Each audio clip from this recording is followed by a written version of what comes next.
everybody. So we are so excited today. We are here to talk about the latest episode of Chesapeake Shores. This is the Chesapeake Chats. This is episode 6 of season 3. And I'm Rachel, and Lisa's here. Hi. And Casey's here. Hey, y'all. Yeah, thank you so much for joining me to talk about this episode. And so I want to say at the beginning of this episode, we had some feedback last week as far as our feelings about the season, and we're going to continue to provide that feedback in this episode of the podcast. And I just want to make it clear that we have we're not haters, quote unquote. We love Hallmark, obviously, and we want it to be good. And so some people, I think some people misconstrue criticism as being kind of hateful, or you're a hater or whatever. And that's not actually true. We want the show to be good, and we have to be honest. There's no point in having a show, a podcast, if we're not going to be honest with how we feel, because that would just be a waste of everyone's time. So we really do love all the cast, the crew, everybody involved. They're amazing. We just are going to talk about some of the choices they made, and and it's going to be really fun. It's going to be interesting, but yeah. So anyway, I'll say that up front, and so I'll start talking about my overall thoughts for this episode, and then I'll let you guys share. So I have to say, I was extremely frustrated by this episode. There were some cute moments, but I think that almost every single one of those cute moments could have been better if more conflict had been written into the script and had made those cute moments more challenging or more difficult or more of a risk or more of something that is more of a growth experience, because you can have a cute scene of characters doing cute things, but it doesn't really mean anything if they're not growing and expanding as characters. And also, I think there's things that because the talent is great, they elevated more than the script maybe had on paper. And so that's my feelings. I was pretty frustrated. I really think that I was telling a friend, I don't know, if I wasn't podcasting, this would be my breaking point where I'm done, I think, with this season, because I was really frustrated. But I'm still hopeful that they'll turn it around, and we'll just see. So I don't know. Lisa, what were your thoughts? I'm just going to tell you that the only thing that happened this show was that Bree and Simon kissed, and David wore an incredible blue sweater and leaned over a balcony and looked handsome. And as far as I'm concerned, that's all that happened. Yeah. That's it. That's all that happened. Nothing else happened. Nothing else frustrated me at all. I'm not super frustrated with anything else. It was just those 2 moments, and that was the whole hour, and that's all that happened. Yeah. Good call. Yeah, that's all I'm going to say. That's a very positive way to look at it. So, Casey, what about you? It was cute. There were lots of cute moments, and I have to say, when I love something, I'm like, oh my goodness, it's the best thing ever, and all this stuff, and love, hearts. When I say it was cute, it's a 3-star. Yeah. I'll be honest. Is that the equivalent of bless your heart? You're you're looking so ugly today. Bless your heart. That kind of thing. That is a terrible hat. Bless your heart. I do live in pretty much Floribama, so okay. Yeah. Yeah, I knew it.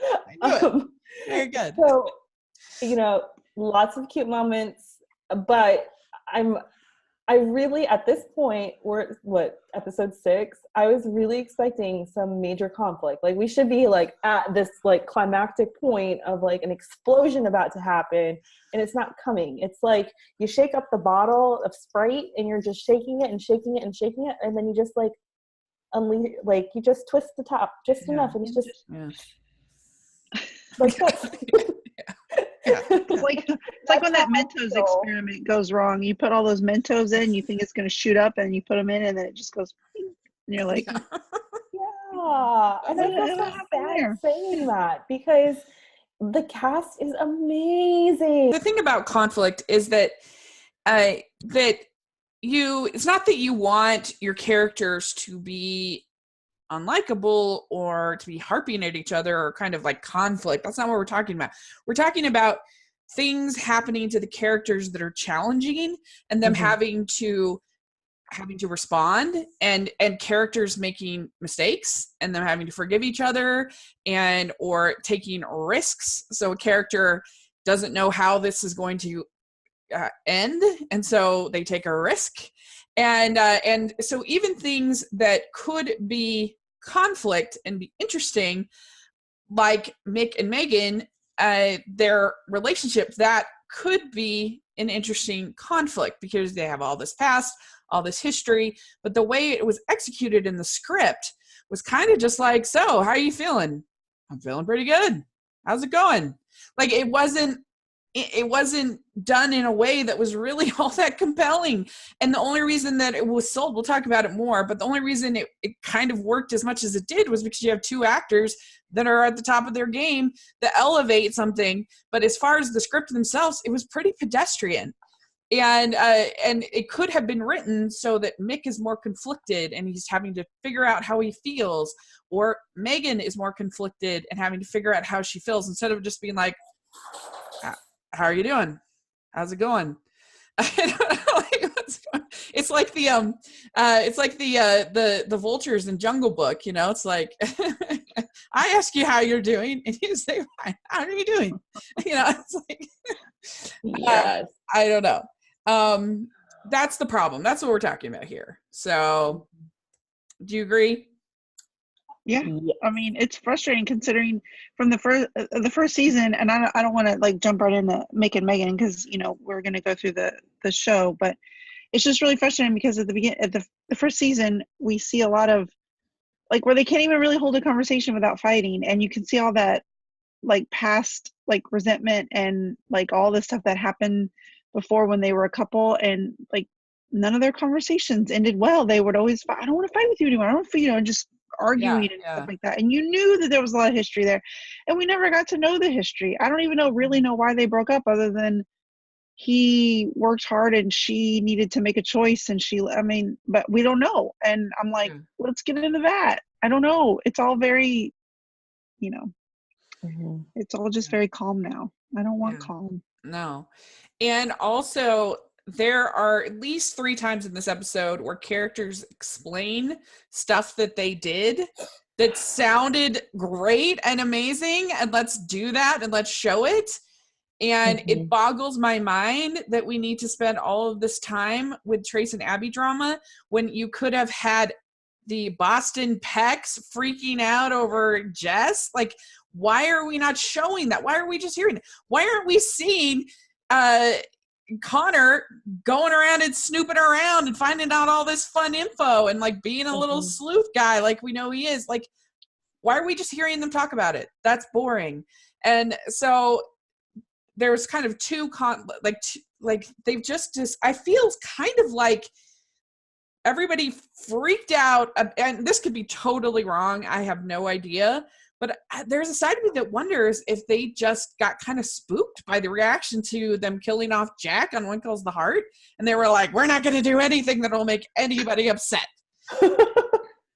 I don't know. Well, that's valid. I mean, right? I mean, because in the second... Here's the thing. Just don't kill off Brendan Penny. Don't kill off Andrew Francis. Give them a lot of drama. Just don't kill them off. We'll be okay. Like...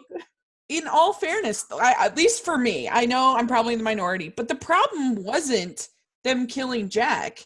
The problem was them sending a Mountie off in 3 episodes after they got married. You know, like if it had been Jack, you know, dying in Elizabeth's arms, you know, of some horrible, like sad, tragic disease, like that, I think honestly, I would have been fine. Like it would have been sad, but it would have been in keeping and feel of the show. But the way they did it was just like, Shah!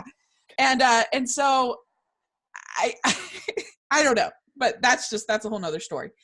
But I don't know. I kind of wonder if they just like lost their nerve. It's very disappointing because I got my hopes up because I felt like there was such potential this season. Because if out of all the shows that they are currently airing, this is the one that has the most gossip potential, the most really dramatic potential. Not saying that the other ones don't. It's just the setting of this one is so, family drama, like evening soap opera-ish type thing, and it's like they could really bring it within reason. It's Hallmark, but I don't know. Yeah, like for example, if you were going to have the Megan and Mick thing have conflict and drama, make it interesting, then you could have Megan start to be interested in another person, and that causes conflict for Mick, and he struggles and he doesn't know how he feels about it, and then maybe he has to talk to her, or you could have something happen to Megan that makes him realize that he has feelings, or you could have her, him have a scare and have a heart attack or something like that, where he realizes he has that much time left, whatever. Like you have him have a health scare of some kind that makes him realize, and then he has to figure out what he wants out of life. Something like that. That's just like conflict instead of like, hey, how you doing? Doing good. And the actors and actresses are fantastic. It's not like they're these hokey little actors and actresses that can't act or anything. They're amazing. Give them something. Give them more. Give them they can do a lot. And I feel like the script is really holding back their talent. Yeah. Because I feel like they could really pull those emotions out of the audience and just really bring it. It's just that they're not given the opportunity with these storylines when they're just like, hey bro, what's up? Yeah, agreed. All right, well, let's dive into the episode itself. So we start out with this breakfast scene. Those are always my favorite on the show, is when everyone's going in and out, talking, whatever. We find out that Kevin's going to the firehouse, that Nell is going to this flower competition, that Bree is stressed out about her book, but the big thing, I think, because we'll talk about all that stuff, but the big sort of reveal is the girls made the breakfast, right? Mm-hmm. And they learned how to make the breakfast from Wes's new girlfriend named Terry. And so they're really excited about her. And I guess this is completely new information for Abby, that Wes has a girlfriend. So it's interesting because we've just talked about them needing more conflict. This was the only kind of real conflict in the episode. So maybe I'll sound hypocritical, but I didn't really like this conflict. Because first of all, like, so Abby is talking to Trace about her feelings about this. And like, it is super hypocritical of Abby to be feeling this way. Like, I can understand some awkwardness or whatever, but like, she literally took her children out of state against the custody order without letting Wes know. And yet she's like kind of mad at him for like having a girlfriend. What? And if I was Trace and my girlfriend was making a big deal about her ex having a girlfriend, I'd be kind of like, do you have feelings for him still? Like, what is this? Like, I would be kind of concerned if I was Trace. And Trace is just kind of like, okay, whatever. But I don't know. What did you think about this, at least to start? What do you think about this whole drama with Wes getting a girlfriend? What do you think, Lisa? I think it would have been way more interesting if we hadn't been sold the perfect relationship between Trace and Abby. If for some reason along these 3 seasons it had been like hinted at that maybe Abby wasn't sure, like, well, Wes and I did get married, we have children together, but there's never any of that hint. We know that she's over him, and so none of this makes sense. And the only thing that makes sense to me as a mom is, that would suck. I don't want to share my kids with another person to have them call that other person mom. I'd be like, hold up. I'm mom. Mm-hmm. And I know that's selfish, but that's the way I feel now. And I'm sure like if this were to really happen in real life, I'd find a way to work around it. But initially I'd be like, no, I'm mom. You Yeah. call me mom. I don't know what this other, and that to me is the issue, but they didn't couch it like that. It was more of like, I don't know, it's weird. He has a girlfriend. Well, of course he does. He's a grown man. Of course he's going to get a girlfriend. Of course he's going to have another relationship. And who cares? You are doing the exact same thing. You don't think it's weird? This is the first episode where I was Team Trace. Yes, everyone can write it down. This is the first one. Yeah. I agree with Trace. I'm on Team Trace right now, where he's like, yeah, but you're doing the same thing. And I was like, yes, sir. Preach it. She is doing the same thing. And then she tries to say, well, no, that's different because you and I have history. Who cares? It's not different. You're in a new relationship. Your kids have to meet somebody in their lives that's new, that is a parent figure. And that's what he's doing too. So yeah, she was overreacting. She asked him, am I overreacting? And I said out loud, yes, you are. Yes, you are. Yes, you are. Done. Yeah, there's no doubt. And it's not even like, I could totally understand the jealousy thing, but she's kind of, later on we'll talk about it, but she's kind of mad about the fact that this woman is too perfect and too great. And I'm like, that's like a good thing that your daughters have like somebody in their life, another person to love them, let alone a new sister. Like, and you need to be the grown up and you need to be supportive so that your girls are able to, deal with this. And I guess her talking to Trace when the girls are away is fine. But like, I don't know. It wasn't as much about the girls. I felt it was more about like her feeling competitive against this new love interest. No. Do you agree, Casey? Well, I thought it was more about the girls. I think it was just the shock of like she obviously hasn't been talking to Wes. So it's kind of like out of sight, out of mind type of deal. Like, oh, you get the kids on every other weekend kind of thing. But then it's also a weird dynamic too, when you've been so invested in somebody else's life and you knew about their past girlfriends or whatever. And then they're all of a sudden dating again. You hear it from your kids and not from your ex. I think that might have been a little bit of like unnerving too. Like, oh, what do they know? What are they thinking? And all this stuff. Yeah. That conflict didn't necessarily bother me because I could kind of see, there is the insecurity of what if she's better than I am? What if they call her mom too? Because I'm there, it's a possessive thing with your own children, I feel like. But I am glad that at the end when, they were saying goodbye, it wasn't a, me against you thing. It was kind of an understanding of like, okay, this is going to be a thing and we'll be cool about it and we'll be adults and it'll be fine. I think it was just the shock factor for Abby. Yeah. But again, that storyline I didn't have too much of a problem with, and it was kind of at the bottom of my radar. I was kind of like, oh, okay. Yeah. There are other things that were kind of like, woo. That's fair. Yeah, it just made Abby look kind of petty to me. It was how I kind of felt about it. And we'll talk about the mom guilting that they give to Trace later on. Okay, so David and Jess are cooking and okay, Jess is like handling all the cooking. I know this is a total nitpick, but there is no way that Jess is making croissants.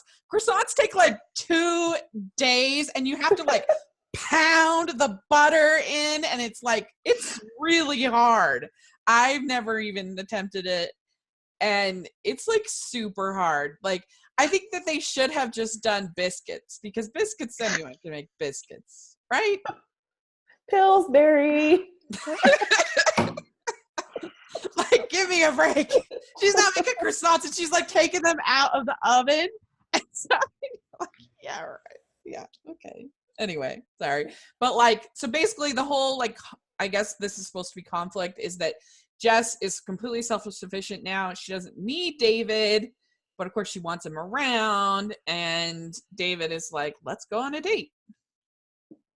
So what do we think of this, Lisa?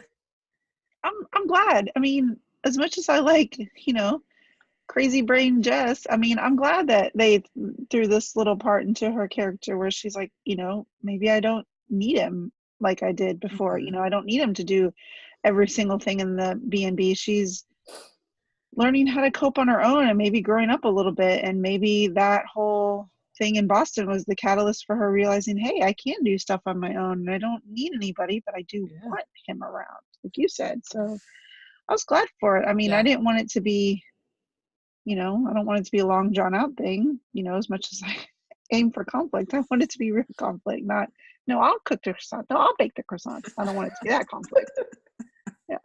Yeah. What did you think, Casey? Yes, Jess is my girl this episode. I was like, wow, you have really grown up. I'm so proud of you. Just like being able to handle things. And you're right. Maybe it was, like you said, the Boston Peck thing was the catalyst to make her prove to herself that, I don't need my siblings or somebody to always like baby me and catch me when I fall. I'm a strong, independent woman. We get Nell at this flower festival fair thing and her rival Dorothy, and Connor is with her, and she kind of sends Connor out to go and find out what kind of flowers Dorothy has. And Connor says he is looking for truth, justice, and the American way. So my question is Connor secretly Superman? Yes, we agree. Okay, good. Yes, good. I just need him to get the glasses. Yeah, that's right. And then, yes. This was pretty fun. This was my favorite part of the episode, was this whole, this felt almost like a plot line in The Good Witch to me. This whole, I could see like Martha getting super sort of jealous of somebody's, flower, whatever. And especially if it was somebody from Blairsville. And they're having like the kind of rivalry, and so I liked this whole plot kind of thing. I thought it was fun. I wish they'd spent more time on it, but I enjoyed it. What do you think, Lisa? I loved it because it was wealthy women throwing down in the only way they know how, with polite charm and just manners, trying to out-manner each other. And I was here for it, because I'm like, this is the way Southern women fight. Southern women of a certain age is the way they fight. And they were throwing so much shade at each other. And I was like, yes, bring it all to me. Yeah. I liked it. Yeah. Okay, you, Casey, did you like it? I love Diane Ladd and Andrew Francis together. I think they're super adorable. And I'm really glad that they put them in a scene together. Yeah. However, I really wanted to see the snooping and the, Andrew Francis, like, sneaking around, being all like, sleuthing. I don't know what else to say. Just being sneaky or whatever. And then, so I remember from Instagram, Andrew Francis posted this picture of him and a stunt double. Yeah. And I'm pretty sure it's from that scene, because he's wearing the blue shirt. They're both wearing the same blue shirt, and they both have the hair with the hair the same way. Yeah. And I'm just like, did y'all cut something out? Did, Andrew Francis do a scene where he had to like tumble and dive and like, poke his head up? And I don't know, like, what, I just feel like that scene was so, like, that storyline could have used more, and I feel like they cut stuff out, and that's really sad. Yeah, I would have loved to have had some kind of like fight over the trophy, or I don't know, just something ridiculous like that. I don't know when you need a stunt double, but it would have been funny. Some like quirky caper, like Pink Panther or something, where he's all like trying to sneak around, and that would have been fun. It would have been so fun. And I was thinking, they need some dogs on this show. Can you imagine Happy. Some dog shenanigans at the flower festival? That would have been hilarious. Oh, that would have been cute. Right? Okay. So but yeah, I loved there were a lot of scenes when it looked like Andrew Francis was just about to like bust into laughing, which is always fun. I love that when I see that in actors. So then we get Kevin and Sarah at the firehouse. There wasn't that much time spent on this. I was a little confused though. Is he just volunteering at the firehouse? Yeah. Okay. I didn't get that either. I'm like, I don't get it either. I didn't realize he worked there. I'm like, when did he start? But I don't think he is, because he's like, oh, I applied in Chicago. I applied in blah, blah, blah. there's nobody hiring around here. Oh, I thought he was so I doing don't like get it either. rotations for school or something, like still doing Oh, last semester, and they have to do like clinical work, or I don't know what they call it in EMT world, or firehouse. right. So, Okay. I'm at a loss of for words today. Yeah, okay. That makes sense. I was just a little bit confused. Evidently he can't cook at all, and they were like, he makes some macaroni and cheese and meatballs. I was like, that doesn't sound that bad to me. I'm not. Yeah, but they should have shown it. They should have Yes. shown him making the terrible food and Yeah. having what's her face? Jessica's Yeah. Firehouse brothers being like, "Oh, dude, you Sarah, can't yeah, have yeah. this." Oh, Sarah, Jessica Sipos, yeah, Yeah. Sarah. You know, you can't cook. Look at this. You want to date him? What? Yeah, that would have Like, been that fun. would be so funny. Yeah, that would have been hilarious. I agree with you. I agree. Yeah. So they didn't do that though. They had like the weird little moment of like the guys kind of taunting him, but I guess that was just supposed to be sort of fun. So that's fun. But anyway, so yeah, that's kind of interesting. I'm like, they're not writing Brendan Penny off the show, are they? Is he gonna That's what I was thinking. is he gonna be going to get a job in Chicago or something? Mhm. That'll make me sad, but that's kind of what I felt like was happening. Yeah, Opening that door I think so. now Yeah. instead of sending him off and then announcing he died At least it's not 3 days later. at least not a Mountie coming in with a telegram. I can't. Right. He'll go off. Still traumatized from all that. Sorry, Casey. Opening the wounds. All right. So then we get Bree and Simon, and they're having like a book reading thing at the bookstore. And Bree is mad at Simon because Simon put her in his book. And this is the book that she made him write.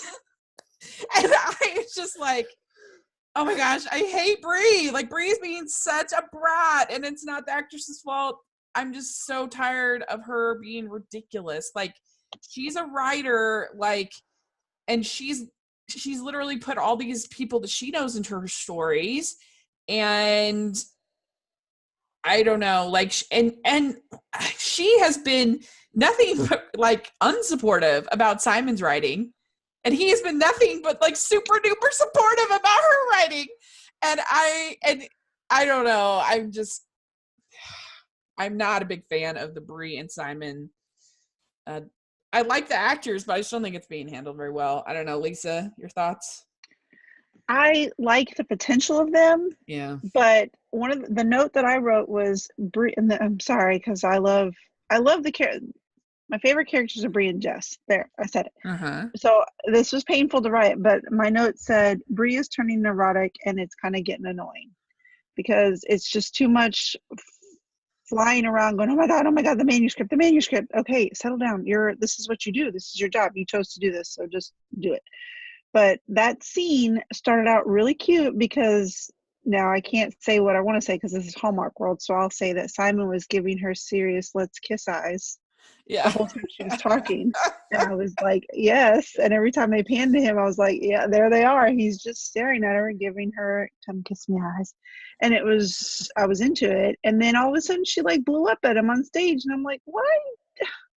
Yeah. In the moment. What are you doing? It's terrible. And I don't understand exactly why Simon likes Bree. I mean, she's beautiful. Amelia is gorgeous. I get that, but I don't know. They haven't really developed kind of his character to explain like why he's interested like in dealing with all this. I don't know. To me, I don't know. What do you think, Casey, about Bree and Simon?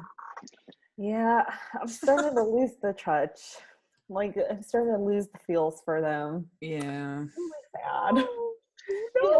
Like, the actors are fantastic. I loved them last season. I thought they had a lot of potential, but yeah, it's just a lot of like, you know, petty banter. I don't know.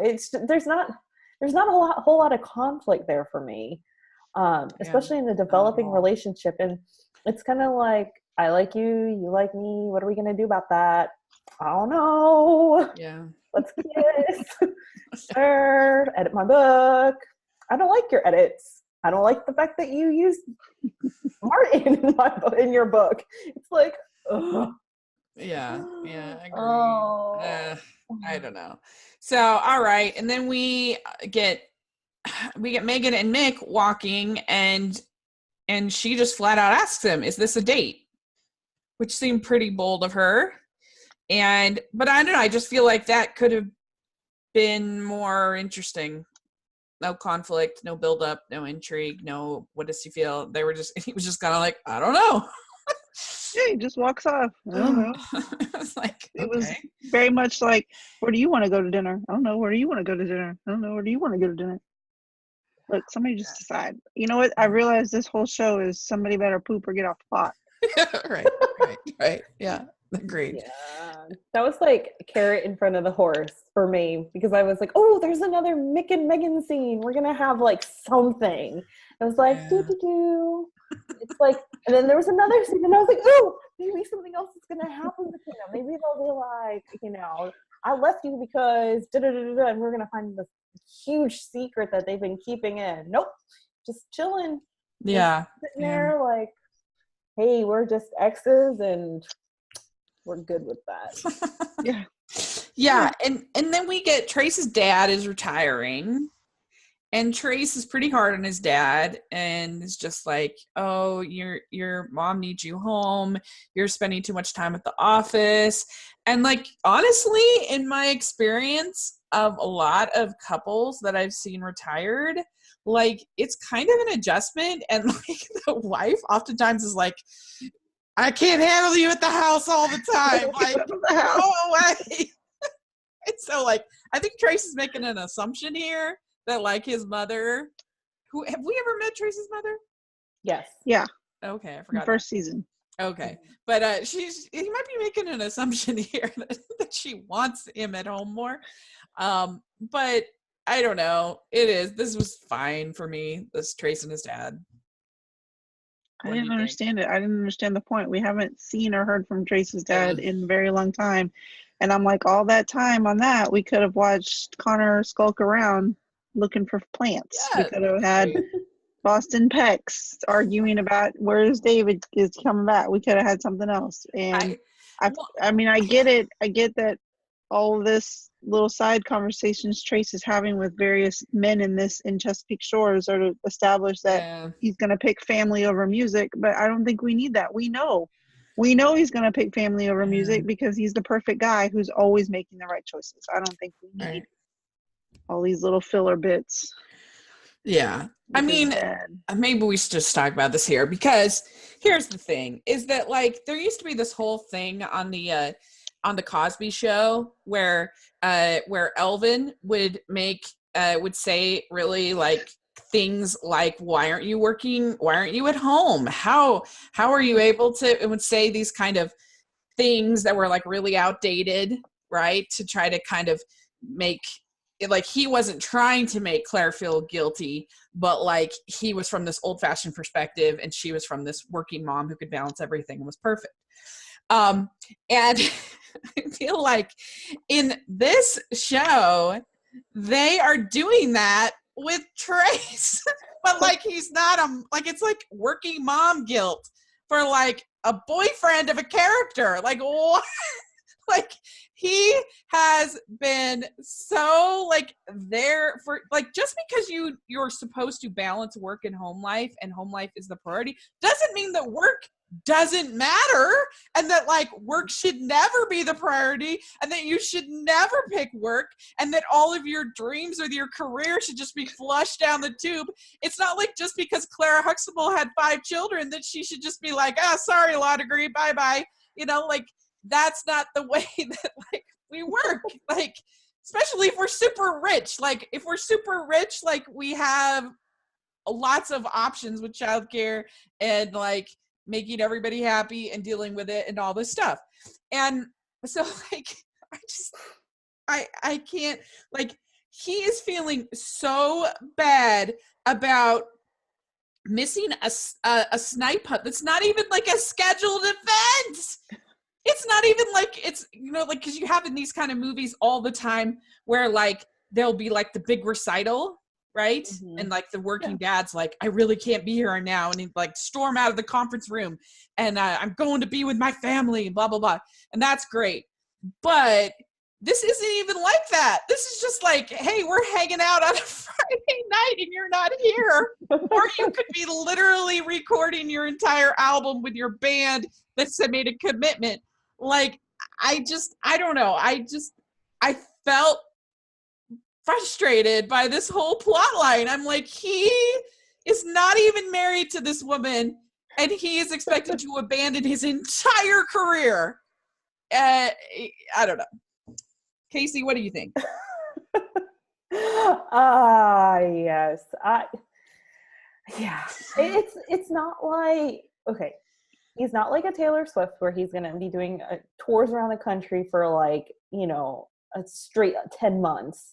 He's not like a famous actor who's doing, you know, 4 Hallmark movies in, you know, a matter of 8 months, you know. Yeah. He's just, you know, a rising star. If he wants to, you can still do tours. Just limit them a month in a regional area. Yeah. You don't have to record in Nashville. You can record in your hometown. You know, just like the movie, Wedding of Dreams. Yes! She's famous. She's famous. She was big in the 80s or whatever, and they brought her back. And this little Youngstown, Ohio, who knows where the heck that is. Everybody knows where Chesapeake is, but Youngstown, Ohio, she has a little recording studio. It'll be fine. And just the whole, I also have to throw this out there because I worked in a recording studio. But what recording studio in the 21st century doesn't have a backup server for when your stuff crashes? You don't save it on a computer. You save it on a server or a backup hard drive or something. You don't just save it to the computer. Yeah. Like, there's a lot that goes in there. And so, like, you don't just record, like, as far as I know, like, it takes a long time even to record like one song. Yeah, it takes a long time. When I worked in the recording studio, it took like about 9 months to record a CD of like 12 songs. And you have to sing all the parts. You have to record the different like the soprano, alto, tenor, bass. You record them together, you record them separately, you put them together. It's like you don't just do that in a 24-hour time span. You don't even just do one song in a 24-hour time span. Like when I worked in the recording studio, it was like a couple weeks maybe, just because. And then the music, especially if you have to, like, if you're playing the instruments and, you know, you want to make sure you don't have any feedback, background noise, all this stuff. And I'm like, what? Why? What is going on with this? I don't understand. It was absurd and frustrating. And Lisa, what do you think? I mean, I feel like there's an obvious solution to everyone's problem here, and that's Trace just goes to Nashville and records, and Abby's like, okay, I'll call up Douglas and start that relationship. Boom, solved. Yeah. Like Team Dobby, bringing it back. There it is. Honestly, going on the board next week. This is the way he's gonna be when, like, I don't know. It's just so frustrating because, like, last week he's saying that, oh, I need to show you how I feel or that you matter to me, and literally the week before, the day before, whatever, he had done this huge thing in this museum. Like, if I was in a relationship, that whole museum thing would carry me for like 6 months of at least. Okay, can I just tell y'all this on a personal note? Like, okay, I turned 40, and my 40th birthday present, I was excited because I thought, okay, they'll do something big. My husband bought me a ticket to Paris. Hello, by myself. I get to go on a adult-only trip to Paris. And you know what? He never has to buy me anything ever again. Done. That's right. Done. And I'm like, so No, thank you. But I say that because I'm like, that's it, done. I'm not expecting anything else ever again because I'm like, that was the top. That's it. And so, yeah, Trace has done like 900 Paris trips in the 6 episodes, and I'm like the equivalent of that. And I'm like, he's flying all around trying to meet her. He's bringing her on tour. He's doing all kinds of stuff, trying to fly home just to read bedtime stories to her kids. Man, settle down. Don't we? I feel like, Abby, let's have some wine and talk about relationship expectations. Yeah. Let's do that. And let's all agree Lisa has # relationship goals. For me. Well, no, but yeah, that'll be amazing. I'm just saying like that. I mean, I'm just saying like that'll set. I'm done. That sets me for the next till my 80th, and then on the 80th I'll be like, okay, I want something big again. Thanks. Yeah. I mean, honestly, if I was Trace, I would have run long ago. But anyway, I was like, they are completely working mom guilting him, and it's not okay. And but yeah. To be fair to Abby, though, in the last episode or two, has she really like mom guilt Trace into feeling this way though? Because I didn't get that vibe.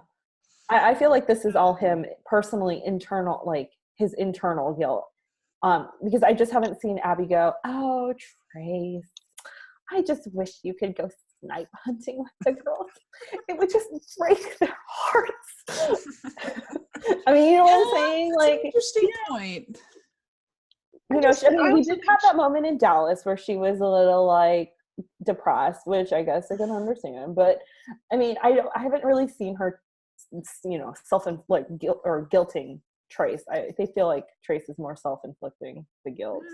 Yeah, because it is mostly the girls that are saying like, you know, are you going to be here? Are you not going to be here, or whatever? And then they're the ones that call. Yeah, but even the girls are just like, oh, you're not going to be here. Okay, we'll be sad. Bye. See ya. I love you. Yeah. Yeah, it's not like, she's going to be here.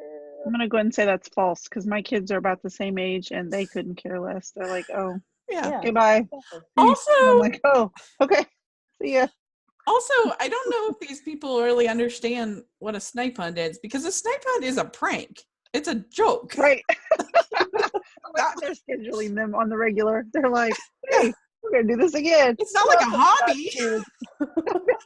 Never heard anybody have snipe hunt as a hobby. But anyway, so, okay. Well, so we've already talked a lot about some of those other things, but it turns out they meet Terry. It turns out she is Miss Marvel, the lifestyle blogger. And I said on Twitter that you always have to be suspect of bloggers and podcasters. We know that. But I don't know. This kind of rubbed me the wrong way because I felt like Abby, I don't know, that like she was taking something that should be a blessing and turning it into a problem. And she seemed perfectly nice. And I mean, her main problem with her seemed to be that she was too perfect. And I'm like, that's not a real problem. Like, that's like a blessing. I don't know. But I do like the actress who is playing Terry. And I feel like her and Wes have pretty good chemistry from a little bit we've seen. So I'm hoping that, what do you think is going to happen with this relationship? Ruth Hill tweeted out that she doesn't feel like Terry will be long for the show, that she won't last. But I don't know if I agree. What do you think, Casey?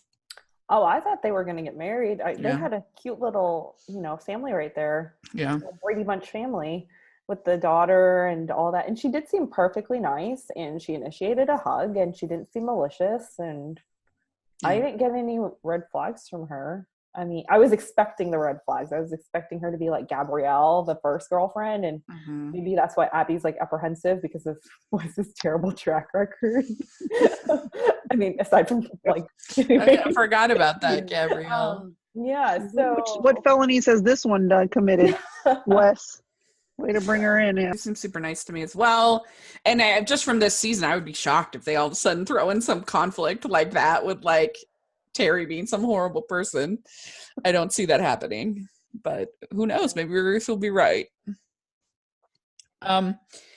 Okay, then we have that that Megan gets, I wrote down Barbara. Not Barbara. Megan gets an offer to curate a exhibit at the Met, and there's this conflict of like, well, should she take it? Should she not take it? Does Mick not want her to take it? Does Mick want her to take it? And what does that mean? And I totally think she should take it. I mean, there are tons of people who do the commute from DC to New York, and especially if it's just like a temporary exhibit. It's not like this is, that like people love offering these women amazing jobs and like and I don't know, just work is an interesting situation for their brains, but like she should totally do it. And if you don't want to take the train, because you can get from DC to New York City in under 3 hours. If you don't want to take the train, you could fly, and it'd be there in less than that time. No they problem. Can fly her. Yeah, like it would be like an hour, no big deal, hour and a half. This is totally doable, no problem. Do you agree? Yeah. It's I feel bad in saying this, but it's just a nonsense conflict. Yeah. Because take it. You're a grown woman and all your kids are adults and you're not married to anybody here, and take it. Yeah. Agreed. Met. Take it. Yeah. Yeah. I think they're making up this conflict because what's going to happen is she's going to read Bree's book, and then she's going to be like, peace out, you guys. You guys obviously do not care about me. And that's going to be the conflict, and something terrible is going to happen, like a train derailment, and Megan's going to be on that train. And then season 4. Oh my gosh. No. She's going to live. We love Barbara. She's going to live. We've got our Mountie with the kilogram. It's gonna be the cliffhanger. I just think it's gonna be like it's gonna be like the Kevin cliffhanger, except it's gonna be a legit cliffhanger because it's gonna be a whole year before we find out does she or does she not survive. Listen up, Hallmark. If you're listening and this happens and this really goes down, you need to put in all caps at the bottom. She lives. Don't worry. We got other stuff planned for her. Yeah, right. Don't be doing this again. Yeah, that'll be interesting to see. We do know that she's reading the book next week, or at least she's being told to read the book next week. We know, so we'll see what happens there. Yeah, I could definitely see some kind of conflict and in there, and I think it probably could be juicier, but it'll be something at least. So we'll see. And with Mick, I will be very disappointed if they just threw this little baby conflict in there just to throw it and nothing stems from it. I will be very disappointed. Yeah. Very disappointed. Write down your predictions now. Casey predicts train crash. Train crash. Okay. And Ruth predicts that Terry won't be long in the show. So, all right, here we go. So here's the thing about David and Jess. Is that like we really know almost nothing about David when you think about it. Like last season, we have no idea. Why did he become a chef? Why and how did his parents react? I would like to know that. I would like to know if they completely cut him off financially and how he dealt with that. What has been their relationship in the past? All we know is that he is a chef. Why did he pick Chesapeake Shores? Why not somewhere closer to home? What was he, why not somewhere he could have gone to California. We know nothing about him except for that he's pretty. Right? And that he wears that blue sweater very well. Yes, he does. We all agree. I was like, oh, hello, sir. Come lean on my porch in that sweater. Yeah. And so we've gotten fun scenes with them, but they would be funner, more interesting than if he was more than just a pretty face. Agreed? Yeah, I want to know, like, why he hid the fact that he was a Boston Peg.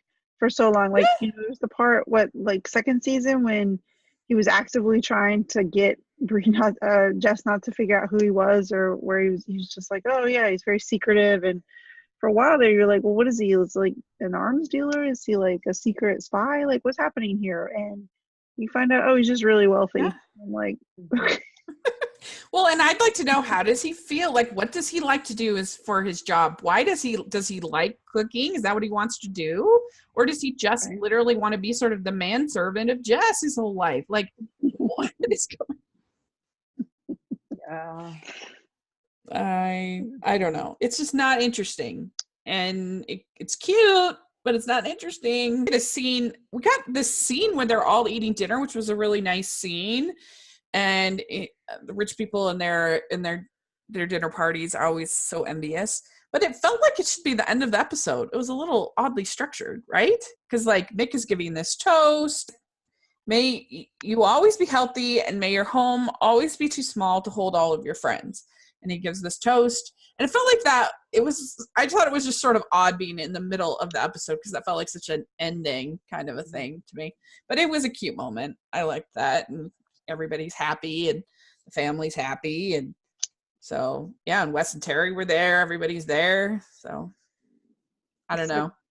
Connor, Casey, wasn't it you that tweeted out Connor needs somebody at the table with him? Yes, I was that person. Yeah. But you're right. It was like, you look around and everybody, and then Connor's at the kids' table. Not really, but yeah. Yeah. I think that Connor, would you agree that aside from people, I guess there are people who are really invested in Trace and Abby, but I don't know. I feel like amongst at least my friends that Connor is the most popular character. Like with women? Because he's very attractive. Right? Yeah, because Andrew Francis, but he's just had the most story. He's been the most interesting. Yeah, I mean, because he's the one that's actually showing that he has other emotions other than perfection. Right. Exactly.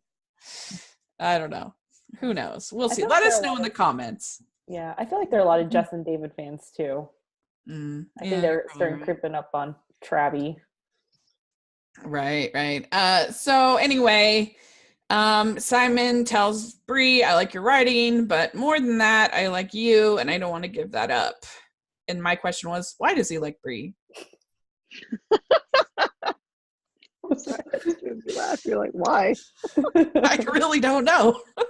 But you're right, because she's awful to him. Yeah, I don't know. So, all right. And then, I mean, she's really beautiful, so I guess. And you get that scene. I did kind of like the scene with Abby and Megan washing dishes, and it looked like she was about to break those dishes in half. She was like, just kidding, it wasn't the fine china. But it was a sweet moment because Megan talks about how she felt having Nell raise her kids. And I thought that was pretty well done moment. Mm-hmm.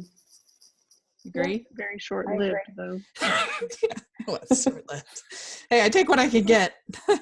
Yeah. It's like, I left y'all. It sucks. Okay, so could you hand me the other dish? And it's like, we could just have a whole episode on this. Right. Mm-hmm. Everything else. Let's just dive into this. We should have multiple episodes. That's what I thought. Yeah. We're going to have. After talking to Barbara, I thought we were going to have like, and so, yeah, we had Connor and Nell, David and Jess, Kevin and Sarah all explaining conflict and not actually experiencing it. And then Megan and Mick saying maybe we could build a new bridge. And I just said this could have been structured in a way that adds conflict and drama. Instead, it's just kind of boring. So, I don't know. It was cute enough because the actors were good. Yeah. I feel like this episode would have been a good, episode 2. Yes. You know what I'm saying? Agreed. I feel like had this been way earlier, I would have been like, oh, I feel like my feelings would have been a little different. Because I feel like that would be the bridge to all the major conflict, right? Yeah. Aside from the fact that they were talking about all their conflict instead of showing. Uh, it's just like, this is episode 6. Next week is 7, 8, 9, 10. There's still episodes left. Like, how much more?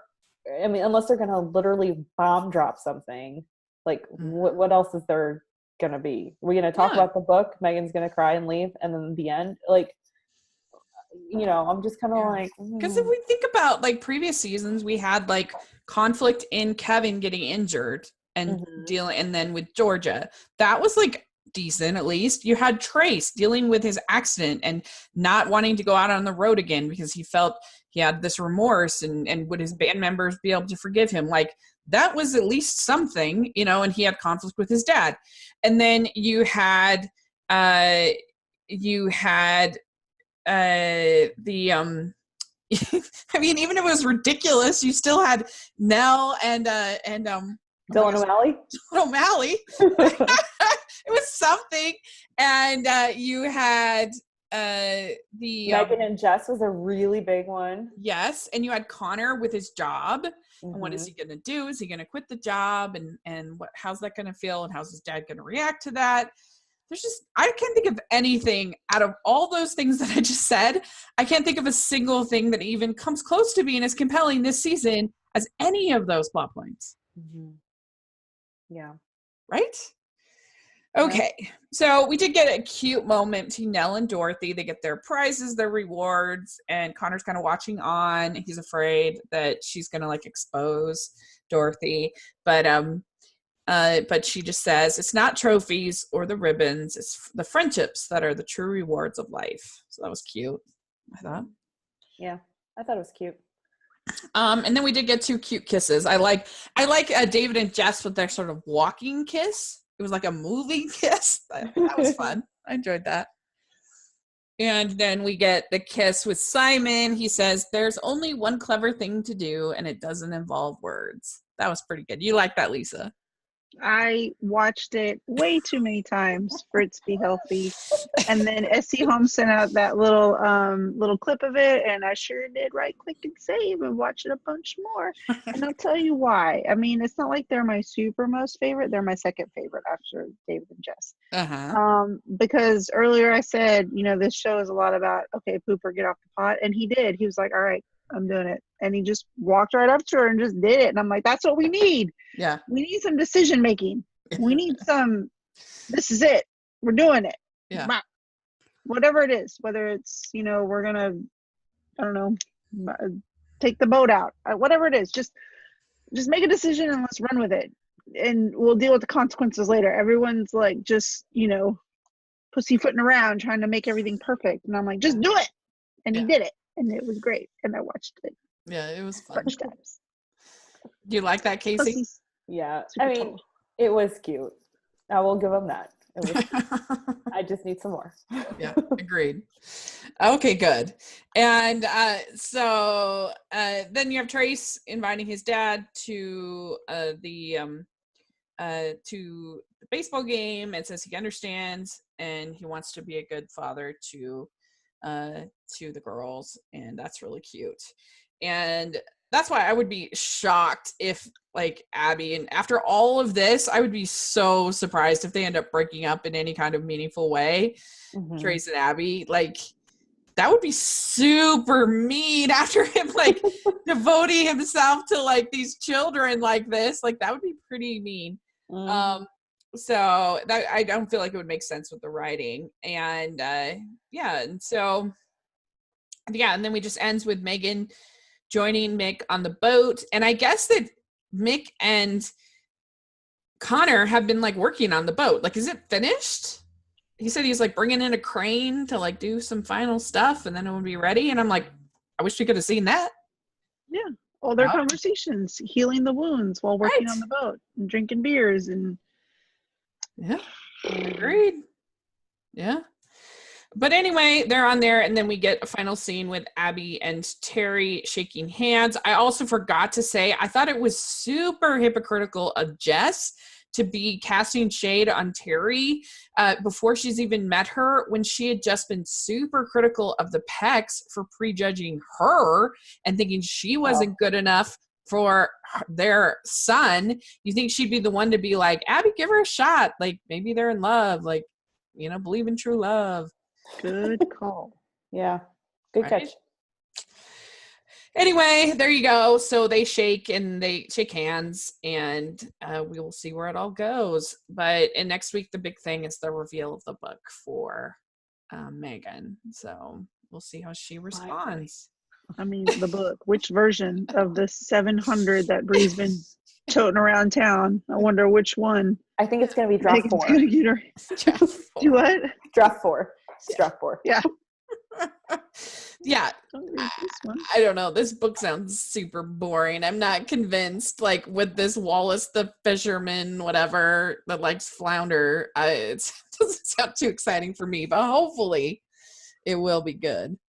I don't know. So yeah, this one was a miss, and I'm getting very frustrated, and I just want dishy, fun drama, and I don't know. It's just frustrating. I just feel like the problem is the writing. It's not the actors. It's not the production really at all. It's just the writing is not creating compelling situations where characters have to make choices, and they have to face the consequences of those choices, and then they have to work it out, and that's interesting. And there's too much talking and not too much telling and not showing, and so that's my feeling.